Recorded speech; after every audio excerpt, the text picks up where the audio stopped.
Murder in the Rain, Portland's favorite Pacific Northwest true crime podcast, will be performing live on June 24th, 2023. Join us for a night of true crime stories at Portland, Oregon's beautiful Revolution Hall. Tickets are on sale now at revolutionhall.com and at murderintherain.com.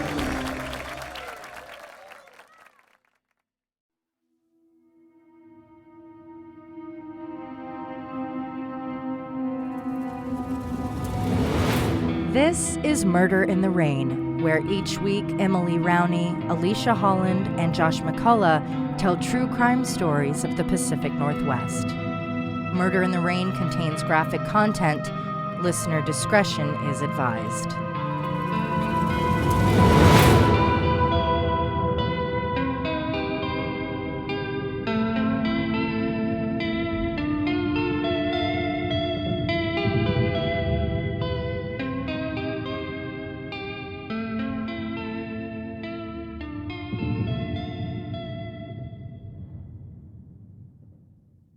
There have been many conversations of late discussing systemic issues. And while we've given many examples of current issues within the justice system, it's important to look back at the foundation of such a system to understand why it operates the way it does today. For Portland, the corrupt history of the police bureau and local government is a story that isn't special to our city, though it does contain some uniquely Portland elements. This is the story of Big Jim Elkins and how pinball machines, teamsters, gangsters, bootleggers, drug dealers, brothels, and gambling dens in every corner of the city helped form both the Portland police and the city's government, one bribe at a time.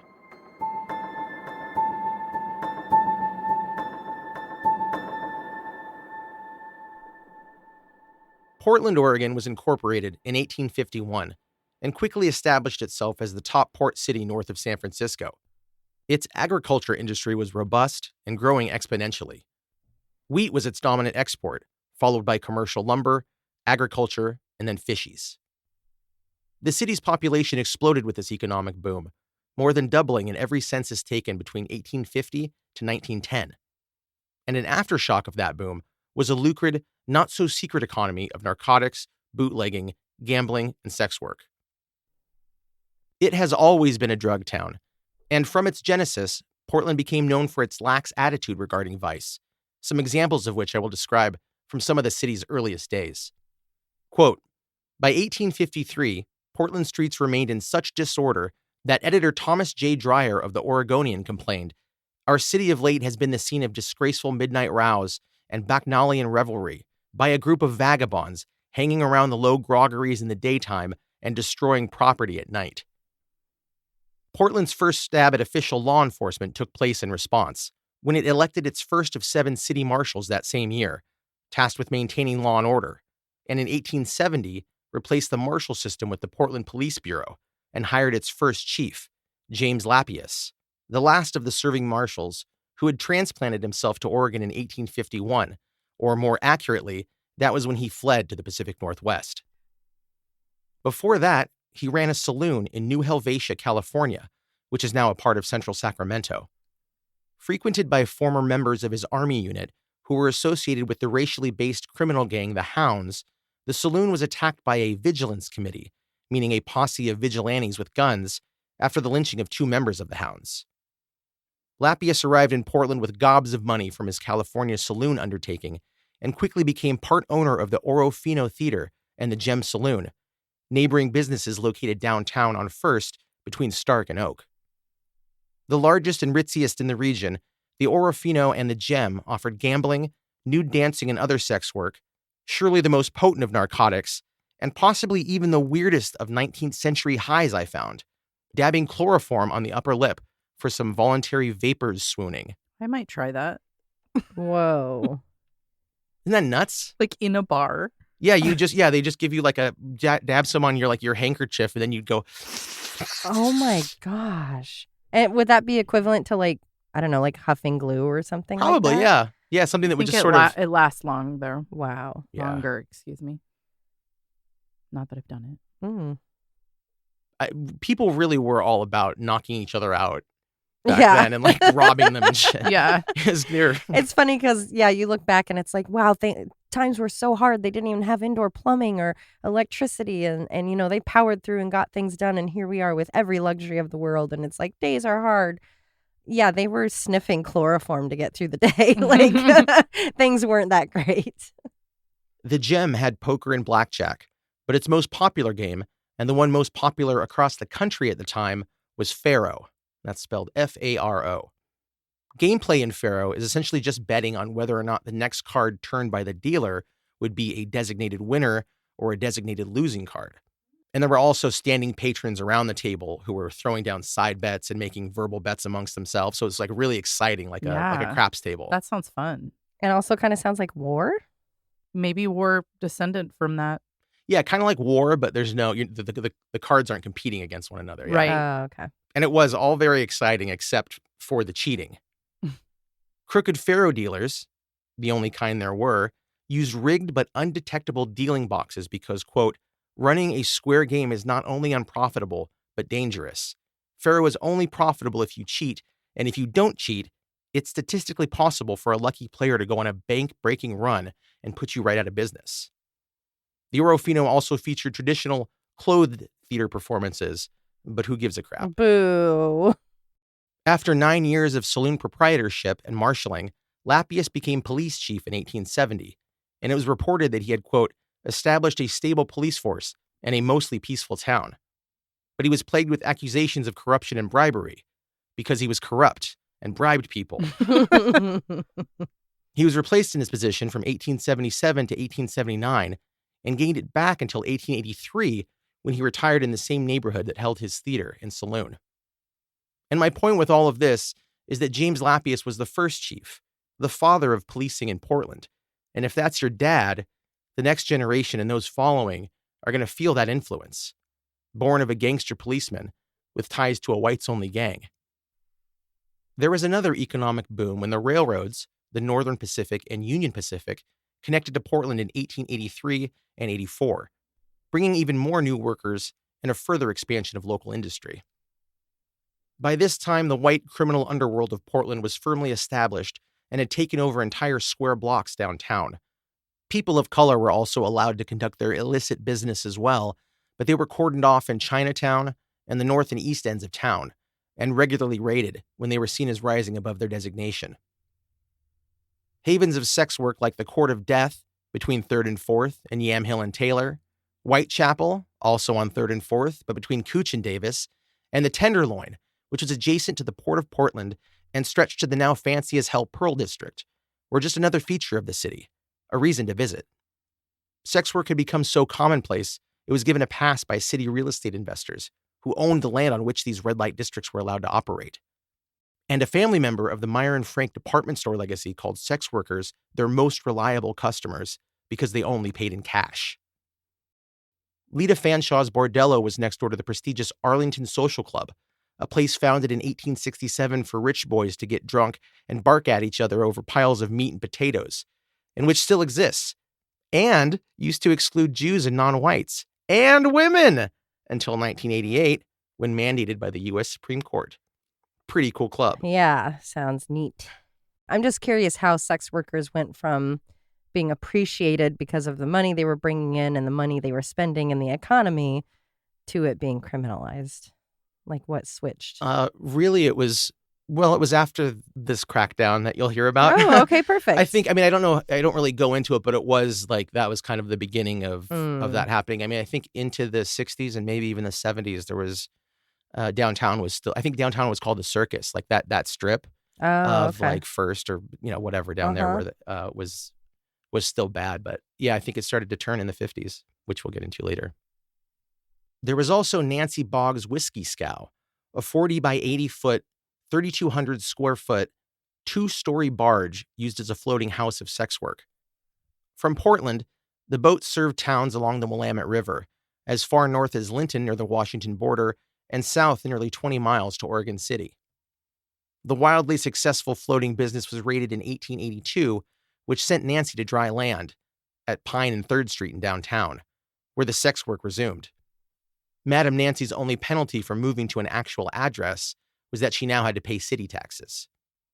These bordellos, brothels, and bawdy houses were a known entity, with many downtown located near its largest churches, and whose activities were tolerated because of the proprietor's discretion, the limit of which meant for the sex workers no flashing from windows or catcalls on Sundays. And I'm sure they still did a brisk bit of business on the Lord's Day, because you're already downtown, so you make your wife and 9 kids wait in the wagon while you take a stroll through the court of death. Maybe go to the farmer's market. Typical Sunday.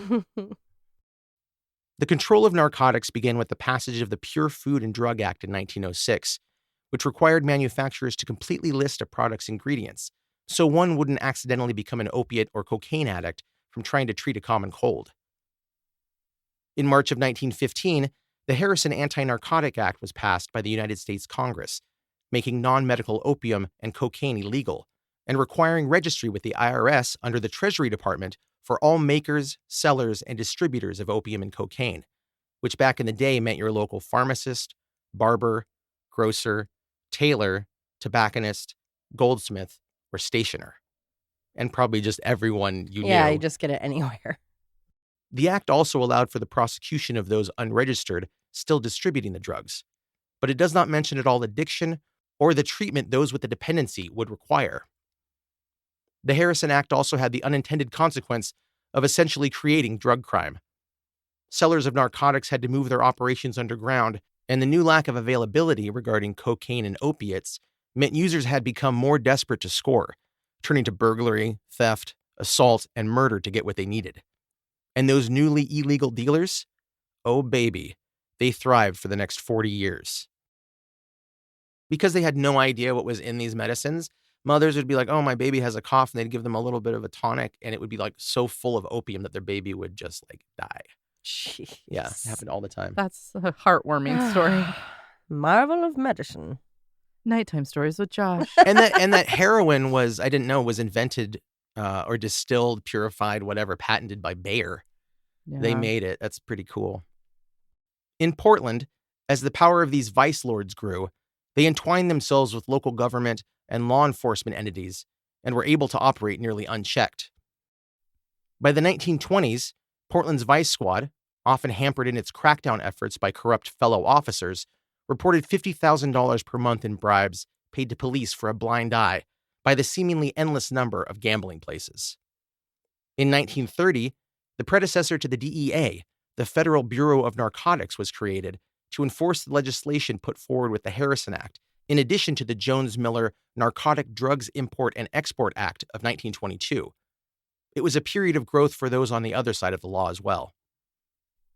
A storefront sign at 110 Southwest 3rd read, Hop Lee, Merchant Tailor, but when you went inside and through a secret pantry door, you'd find 3 tables for blackjack and 1 for craps. It was located only a couple of blocks from police headquarters. Shy Frank Kodat's Speakeasy resided above a machine shop on Southeast Water Street near Yamhill. The Hollywood Literary Club on Southwest Broadway, which offered only 32 books and a few magazines, was a front for a gambling room and speakeasy. A basement across the street was the setup for a horse betting enclave. There were illegal gambling spots at 4th and Washington and 5th and Washington. These places were everywhere. The building at 7th and Washington featured gambling and sex workers. The Canton Club, a little further west on the same street, operated openly. A craps table was present as one passed through the front entrance, and its owner always seemed to know when a raid was forthcoming. Quote, Mayor Carson officially opposed vice, but in 1939 he enthusiastically gave a key to the city to famous stripper Sally Rand. Anyway, it seems that dozens, maybe hundreds of vice operations were in action every single day in the Rose City, and it looked as if officials were able to have a public stance against vice and also have a public stance supporting it. And a quick side note, do yourself a favor and Google Sally Rand. She was incredibly talented, a pioneer, a hero. She popularized the fan dance, like burlesque fan dance. Burlesque? Oh, cool. She was at the the Chicago World Exposition or something in like 1933 or something like that, and was doing her like kind of nude fan dancing in public, like on the streets as part of it, you know, and got arrested a whole bunch and like just all about doing that work. And That's had like cool. a whole I think called like the American Girly sideshows. So it was like her business that she ran forever, and she was very cool. In 1950, Portland staked an unfortunate claim when the FBI launched its 10 Most Wanted Fugitives program. 3 of the first men listed had connections there. One was arrested in Beaverton, one had escaped the Oregon State Penitentiary, and one was arrested at a farm outside of Portland. In its first decade of existence, quote, 11 top 10 fugitives were either from Oregon or were caught in Oregon. That decade turned out to be a biggie for the city and its comfy, cozy relationship with organized crime. James B. Elkins came to town in 1937. Born Texan in 1901, he'd spent his early life working as a drug smuggler, bootlegger, and sex trafficker. After serving a 5-year sentence in the Arizona State Penitentiary for shooting a police officer during a botched robbery, he moved to Portland to help his brother Fred manage his ring of sex workers, with his main duty being the delivery of bribe money to city government and law enforcement entities. With the arrival of James Elkins came a wave of success for the brothers, and as their empire expanded, the Elkins diversified their business, adding gambling to their list of rackets. And yeah, there were the card games, the horse betting, the lotteries and slot machines, but the real money, the guaranteed money, came from gosh darn pinball machines. Quote, pinball had been operating in Oregon since 1935, and in those days was not licensed, merely taxed, $10 to the state and $50 to the federal government. But 2 years after its debut, it was deemed an epidemic, sweeping the city, and in the eyes of some, was a dangerous gateway to juvenile delinquency. Pinball. No. The reason for this is that the first of those machines were closer to something like skee ball, but with no skill required. You'd drop in your coin, press a button, and hope a ball dropped into a hole that could net you free play or other redeemable prizes. The machines had no flippers. Those weren't added until the late 40s, so a player could not affect the ball and had to rely solely on luck and maybe a little table nudge to scoot the ball. That doesn't sound very fun. It really doesn't. Or impossible to not be rigged. Yeah. Like as if they wouldn't put a little thing to make it always go into like the losing spot or whatever. You know what I will say, though? The people I know who are into pinball are also really into weed. So maybe it is a gateway. Oh my God. Like I have a friend from high school. He like wins pinball championships around Portland. Wow. I'm pretty sure he's super into weed. That guy sounds cool. So because there was no cash payout and the prizes were so inexpensive, the coins amassed like mountains. And the license fees alone paid to the city for amusement-only machines added up to $120,000 per year. That would be almost $2 million today. It's a lot. Yeah. You could see why they would be protective of that. By 1950, the Oregon Journal had christened James Elkins with the moniker Big Jim, which stuck immediately. And it is also at this point that his brother Fred drops out of these events completely. There's never another mention. In 1951, after Portland crime boss Al Winter moved his business to Las Vegas, Big Jim reported a tip to police that led to the raid of, quote, 100 Clackamas County night spots suspected of illegal gambling, which had been run by Winter. With those spots shuttered, bow tie-wearing James Elkins had wrangled control of all vice, especially pinball, in Portland, with the help of the Seattle Teamsters Union, an unofficial but very real crime syndicate.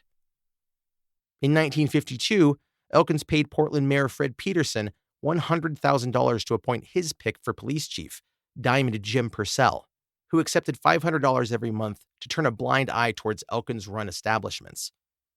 Purcell was chief until December of 1956. Elkins' alliance with the Teamsters went well for a few years, until the city began the process of choosing a site for the eventual Memorial Coliseum on the east side. The Exposition Recreation Commission, tasked with this, was headed by Clyde Crosby, the state's Teamster organizer, who reported directly to Teamster Vice President Frank Brewster and General President Dave Beck, two very scary dudes. So the plan was for Elkins to buy the land, which Crosby would then select for the construction, and would enable the Teamsters to force the use of their trucking services at the new arena, which would be a huge moneymaker. But Big Jim messed up big time. He only purchased the land's real estate option and then allowed it to expire because he didn't want the full purchase funded from his own pockets, which he had already agreed to do. And the Teamsters were, let's say, irked at this, and literally threatened Jim Elkins with a, quote, wade across Lake Washington with a pair of concrete boots. One of my Classic favorite threats. teamsters. But instead of the awful murder, their plan B was to send a new middleman to lead operations in Portland, with Elkins merely acting as a financier, something he was not into. Elkins may have had control of Portland, but that was slipping, and he knew it. He wanted more territory to maximize his power in hopes to stave off the teamsters and gangsters in Seattle, and he had only one nearby competitor, bootlegger Stan Terry. Terry's pinball turf was Milwaukee, a suburb slightly south of Portland, and Elkins, hell-bent on controlling every Lady Luck, Sea Jockeys, Spitfire, Ace High, and Pixie's machine in the state, wanted Stan Terry out of business. So Elkins would drive down to Milwaukee with half a dozen men, storm into an establishment featuring Terry's machines, and go absolutely apeshit, stealing money and pinball machines, causing your basic mayhem. Then, Stan Terry and his goons would respond by driving up to Portland and pulling the same type of smash and grab at one of Elkins' joints. And I'm sure it was fun for everyone involved, but it got neither man closer to putting the other's lights out. The perpetual stalemate between Elkins and Terry had to end, so Big Jim went north to ask for help. He traveled to Seattle in 1955 to meet with the Teamsters there. He needed more numbers in his ranks to subsume Stan Terry's operations, and so a plan was hatched to set up a, quote, pinball operators union called the Coin Machine Men of Oregon, affiliate it with the Teamsters, deny Stan Terry the services of the Teamsters trucks, and finally assemble anti-pinball, pro-union picket lines at businesses that had his machines, all in effort to oust the Milwaukee pinball gangster. So after Elkins made all that stuff take place, Stan Terry was like, oh, damn, I thought we were just doing fun robberies on each other. I guess I'm in danger. So he reached out to Al Winter, who had relocated from Portland to Las Vegas to open the Sahara Las Vegas, that hotel. I Yes, stayed there. classic. Big one. I loved the Sahara. Me Mhm. too. He had a great buffet and an actual fun bar. Al Winter had a friend named High Goldbaum, a pit boss at the Flamingo Casino, who had an in with the Teamsters. So Goldbaum personally escorted Terry to Seattle and introduced him to the head of the Teamsters, the guy Elkins hadn't been able to get an appointment with. After the customary payoff was handed over, the Teamsters head called their office in Portland and had the picket lines disbanded. The Teamsters were now on Stan Terry's side of the pinball wars, and Big Jim had accidentally squeezed himself out of the action. With all that leverage behind Terry, Elkins was forced to sell off his machines and turn over his collection routes. At the same time, Elkins lost the support of Chief Purcell, who perhaps could see his reign was over and decided to jump ship. The new mayor, Terry Shrunk, was not having any of Elkins' crap. The previous mayor, Fred Peterson, had been in Big Jim's pocket, even rejecting anti-gambling legislation for the man. And now that Peterson was out of office, Elkins was out of backup, and he became desperate.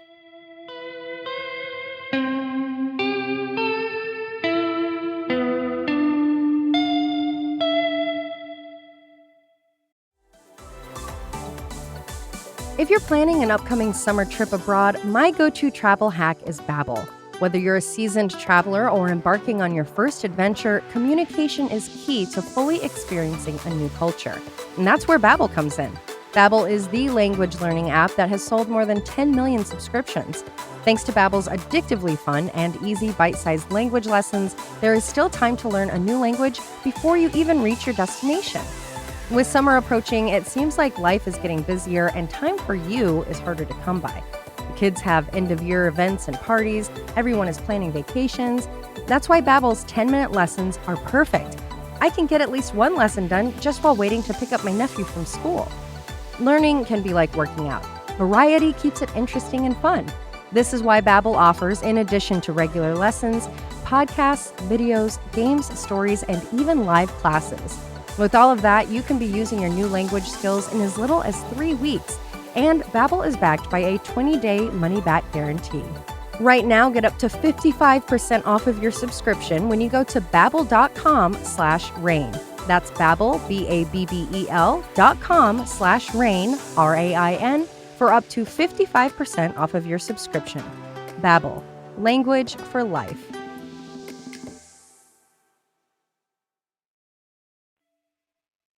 After a pathetic attempt to rob Stan Terry of Elkins' own machines, Big Jim, weakened nearly to forfeit by his overreaching grasp at total control of Portland, sought out journalists William Lambert and Wallace Turner of the Oregonian newspaper. Called remarkably candid by Turner and Lambert, James Elkins' statements, on file with the Washington County Courthouse, were stunners.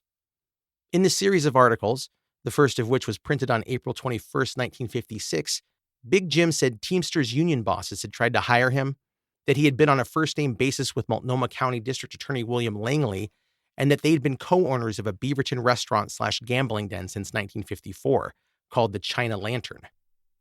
Elkins further claimed he'd backed William Langley financially and politically twice in the man's efforts to become Multnomah County DA, which he had been since November of 1954. The headlines from this series of articles summarize things quite well, and these are all going to be quotes here. District Attorney close to Gambler Group. Control of pinball by Teamsters seen. Subpoena brings Elkins into jury investigation. Teamster Chief builds political machinery. Mayor refuses offer to Teamster paid manager and ouster of Chief Police Jim Purcell. Elkins, Langley, Crosby, amity, and rift traced. Business and politics bring trio together.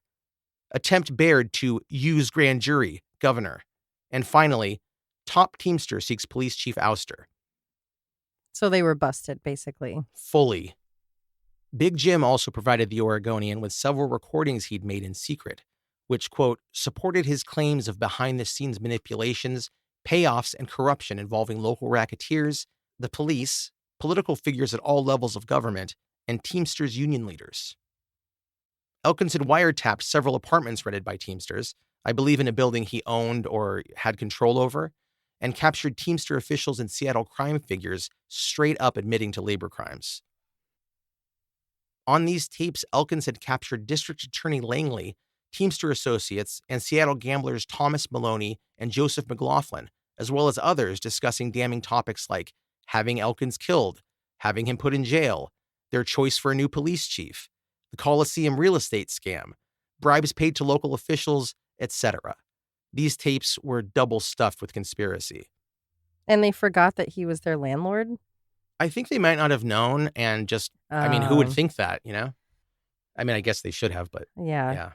So he had, he just like ran wires in like a bunch of people's apartments and just like record. And that was like apparently his thing. He did that often and kind of used it to get leverage on I was people. going to say maybe that was always his backup plan for if he gets backed in a corner, he can at least fall back on. If you guys aren't going to be my friends anymore, tattling. I'm going to tattle about everything we said and did. I like it. D.A. Langley claimed the tapes had been doctored, but everyone said no. And he was removed from office in 1957 after his April conviction for failing to prosecute gambling in Portland. That conviction was eventually overturned, and the proven corrupt Langley served no time in prison. No way. And he was eventually readmitted to the Bar Association. No. Yeah. Jeez.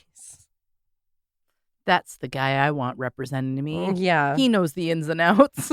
Guys, we don't need to go back and double check those cases. Everything's fine. It was later found that before spilling his beans to the Oregonian, Elkins had first tried to use his recordings to blackmail D.A. Langley and Clyde Crosby. And when they batted him away, believing they had far more power than Elkins, Big Jim went to the reporters. The publication of these articles and their stunning accusations resulted in a massive probe into Vice by Portland police, the most well-oiled piece of the local corruption scene, and, quote, became the starting point for a major investigation of labor racketeering. The Portland Vice probe climaxed in March of 1957, after Elkins' recordings were shared with the FBI and brought about a Senate hearing by the McClellan Committee on Improper Activities in Labor and Management, after an investigation by its Rackets Committee Chief Counsel, Robert F. Kennedy. As in the Robert F. Kennedy? The Robert F. Kennedy, yeah. Oh. I'm not sure, but I feel like this is sort of where he made his bones, like his first big, I think so. That would make sense. Yeah. Quote, Crosby, of the Teamsters, accused City Commissioner Stanley Earle of being in cahoots with Elkins and the Oregonian journalists in the Bourbon and Ham Club. How do I get a membership to that? We're going to talk about it. The allegations concerning the Bourbon and Ham Club were denied. Various witnesses indicated that the club was merely a device used to celebrate elections. The Bourbon and Ham Club held meetings at the Press Club, during which everyone could drink all the bourbon, eat all the ham, and play all the poker they wanted. The club served as a meeting place for politicians and the press, and as such was part of the established informal network in Portland. Indeed, the involvement of gamblers in occasional meetings of the Bourbon and Ham Club points out the essentially corrupt nature of the relationships between city, newspaper, and gambling people. They weren't big on subtlety, huh? And in my research, I could find 0 articles mentioning the Bourbon and Ham Club. I found it in this one document that was like a 300-page document about this entire vice probe and James Elkins. But then I realized the reason there's no articles about it is because the newspaper men were in the Bourbon and Ham Club. And so they're not going to start telling people about it. The Bourbon and Ham Club met on Tuesday to discuss next year's budget. Yeah, so it's just it was part of the whole conspiracy, honey baked.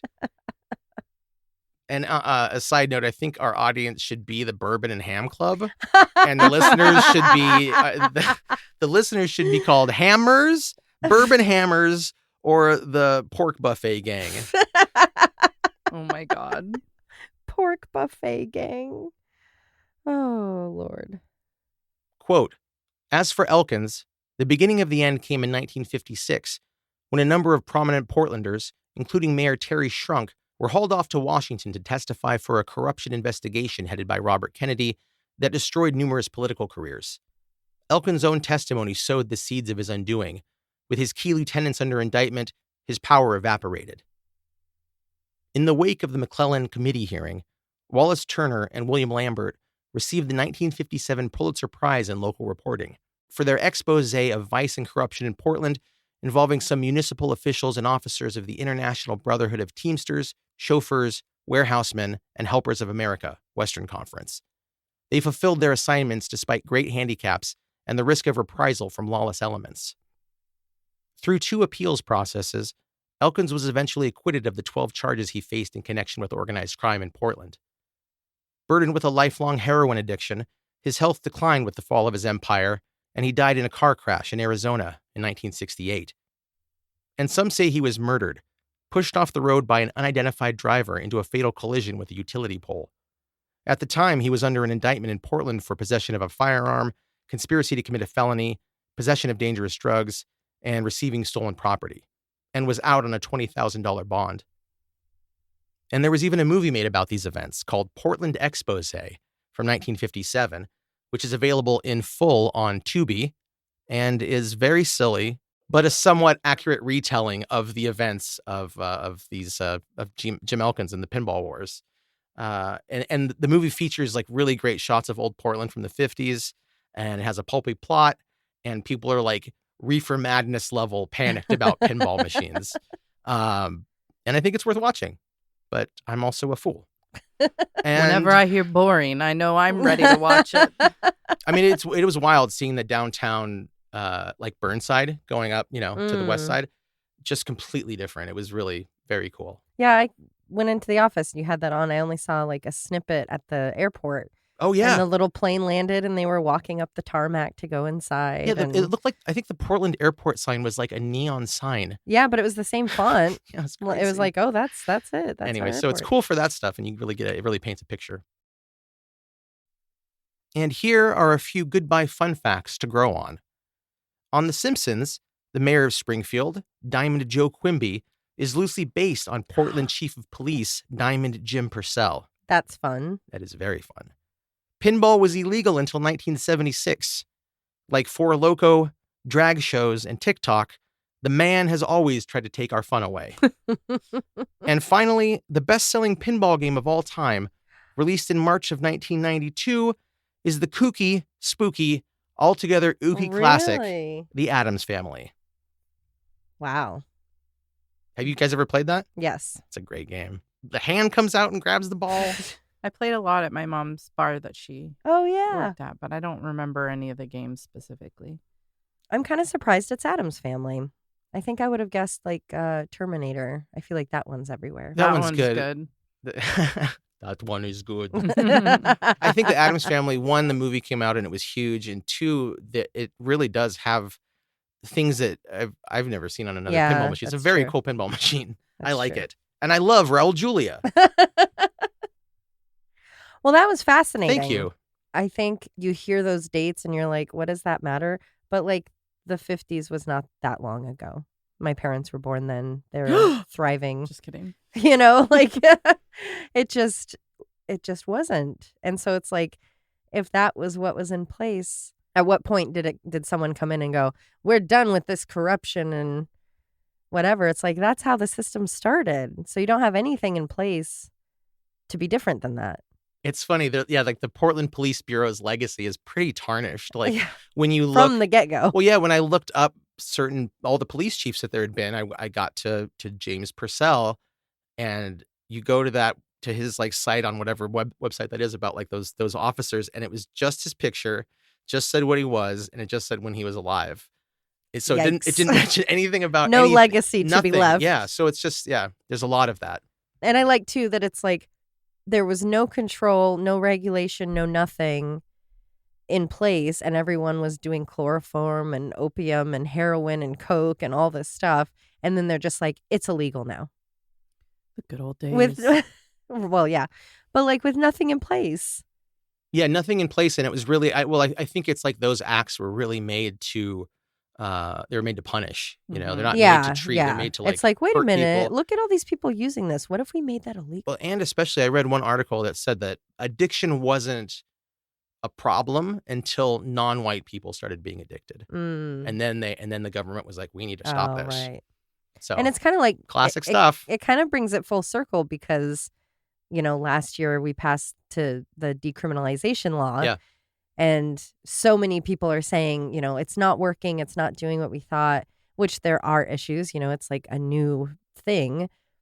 At least the effort is there to say, okay, we're not going to be wasting our taxpayer dollars on this stuff. So let's use it to help these people. So it's kind of interesting that, 100 years later, it's kind of gone full circle to decriminalize it and then to try to provide that support instead of like, oh, you guys are in your opium den all day. You can't. Yeah, we're going to cut it off immediately. And we're not going to tell you how to get help. Yeah. Yeah, that's interesting. And that's like, I don't know, you don't really think of Portland as a mafia town. Yeah, nor Seattle. I didn't even think about that. But I guess just having, you have the imports and exports of the ports, ports. Yeah. That's probably a good reason. And the teamsters up there too, because of all the trucking that they would have to do for all of the things coming in and going. Yeah. Wow. Man. Yeah, it was really kind of an entertaining thing for me to get into because it took so much research and I had to learn so much about pinball and Faro and everything. It was really, really So should we go play some pinball? interesting. Yeah. What's that place downtown, that game? They have a bunch of pinball machines. Yeah. Ground control? Yeah, ground control. They have a ton. Hell yeah. Yeah, they have fun ones there. Dave and Buster's. I do love Dave and Buster's. I've been wanting to go there so bad lately. Well, we should have a work dinner, work lunch. See, that makes sense when I was saying that about pinball was kind of like Dave and Buster's, where you'd get like essentially tickets, like a ticket exchange, and then you could exchange that for So basically, like I think your score, if your score was high enough, you'd be like, oh, I want to like exchange this for that plate. Like you could over time, I think eventually like win like a set of china, right? But it was all like cheap and just it's like the same as now. The value of what I'm getting. Yeah, I remember when I was a kid and I won prizes at like I think it was a roller skating rink. Fun. And they were like, okay, you have like 100 tickets here. You can have this like pencil eraser. Oh, yeah, we had that. I'm not kidding you. 2 mini Tootsie Rolls. Yeah. 2 cents at the Dairy It was Mart. ridiculous. But just winning was the point for a kid. Like, That's we true. didn't care about that. Yeah. I just played at Pietro's Pizza, I think. Oh. Anyway, we had like thousands of tickets, but I don't even know what she ended up getting That's funny. because I had to leave. But Let's go we're to Wonderland. besties. I love A Wonderland. pencil case. Pretty much. Oh, Portland, also fun pinball fact. We have the highest amount of pinball machines per capita, I believe, in the world, definitely in the U.S. Along with our breweries. Look at that. Yeah, and strip clubs. So we're an awesome town. So we haven't changed much. No. Yeah, not really. And now we're back to being kind of like a dirtbag town because Well, everyone's it's leaving. trying to get back to how it was like, listen, you techie Californian rich people, like, no, I am Get your grimy. Ritz-Carlton out of here. It feels like a true transplant rejection. Well, that's fascinating. And you know me, I like to get my money back if I have to learn something, but I was glad to learn all of this. Right? Yeah. Good. It was informative, and that stuff does matter. It's like you can't always just tell stories, and say like, and the cops dropped the ball and this happened. And it's like you do have to go back to really understand like, Oh, it was founded by a mobster who was in a white supremacist gang who then bribed everybody. Well, and it helps understand the contention today Mm-hmm. that there really hasn't been a lot of movement. This is very interesting. Oh, great. Thank you. And it's nice. It's kind of inherently lighthearted. I mean, it's awful, but it's like... But it also sets like a good tone for some of the other stuff we talk about now. Yeah, it's kind of what I realized as I was writing it. It started out just being about this gangster, and then I was realizing it's actually about like the history of law enforcement and local government in Portland, and it wasn't good. Most of our cases aren't. Yeah. But... Yeah, anyone who's more interested in like the history and stuff, my sources, I have, one, I have a link to that Portland expose movie, but two, I have this 300-page document that goes through the whole Vice probe, and it's just a PDF you can download. It's fascinating, and I highly recommend it. Cool. That'll be on the blog. All right, nerds, let's get to it. That's it. Crime has always been here. That's right. And pinball's fun. Thanks for being there, Pinball, when I needed you. Oh my God. Bye.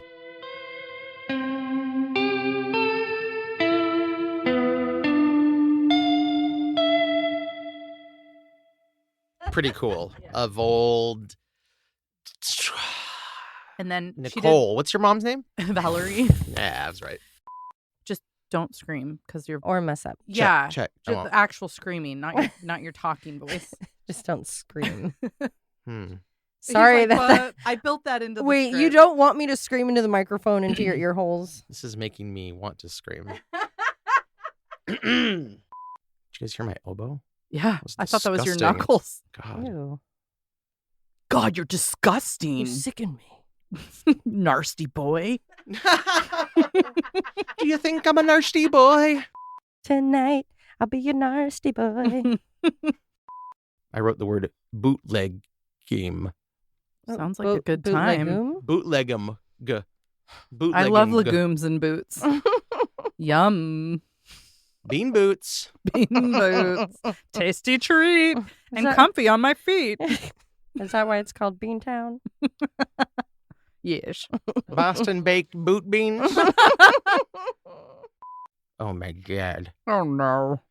Who had transplanted him. Jesus. There's a There's T an in there. N in there. Transplanted. Don't know if you knew. I'm just here to help. Before that, he ran a soon. That's saloon, Mm-hmm. if you take out a couple of letters. And after 9 years of saloon proprietorship,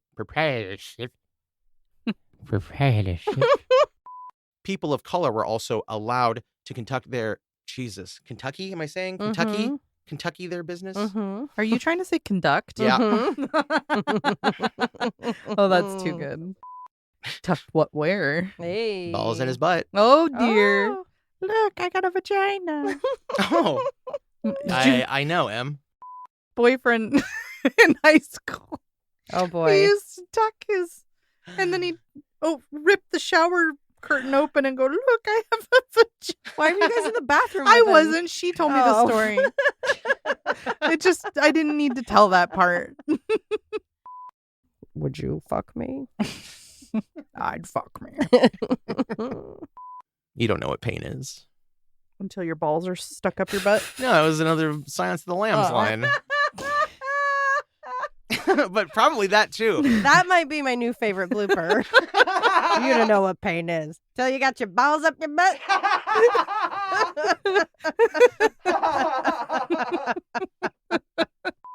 That was like a reverse blooper. That was something that I should have said. When you got your balls up your butt. Then you both gasp. You go, no. Too But she far, says it too and we far. giggle. Yeah. You're so funny, Emily. That's true. Sexism. Yep. From Portland, the Bort. Excuse me, my son is also named Bort. In case he needs a kidney or something. Probably. But guess what? I won't give it. Yeah. You'll get one removed and just throw it away. It's Giving. not rejected from his body. I'm rejecting it. Yeah, from that's To giving him, it to yeah. his It will body. not be, yes. I'm rejecting the I invitation. reject your request for my kid. In Portland, as the power of these vice gourds, in addition to the Jones-Miller narcotic. Could we get our hands on some chloroform for ourselves? Just to try it out on each other? To do some dabs, but not like Not that I was kind. Googling how to make chloroform, but I was, for a different case, Googling chloroform, and you can, like, pretty darn easily make it. It's like 2 ingredients. Me, I sleep great. I just chloroform myself. Rag on my face. Thanks to chloroform from NyQuil. Would that be a fun game? We all get chloroform soaked. Let me finish. I'm in. Handkerchiefs or whatever, and we douse them all, and at the same time we put them on our faces and see who can like dance for the longest. Okay, I'm sorry. I rushed to judgment. Thank you. Because that would be kind of funny. Who can hold out the longest? God, I'm totally in. Can I just take Tylenol PM? I remember my mom dropping me off at a babysitter's one night and was like, you can just give her NyQuil. Oh my God. And I'm like, I'm not sick. That's not right. Murder in the Rain is a Cascade Media production, written and hosted by Emily Rowney, Alicia Holland, and Josh McCullough, edited by Josh McCullough. You can always contact us at murderintherain@gmail.com or through our website, murderintherain.com. If you just can't get enough of Murder in the Rain, for as little as $5 a month, you'll have exclusive access to bonus episodes at patreon.com. You can find us on all of the socials, and for more true crime, follow @M_Murder in the Rain on TikTok, and you can also listen to Alicia and Josh on their other show, Always Be My Sisters. And suck my balls.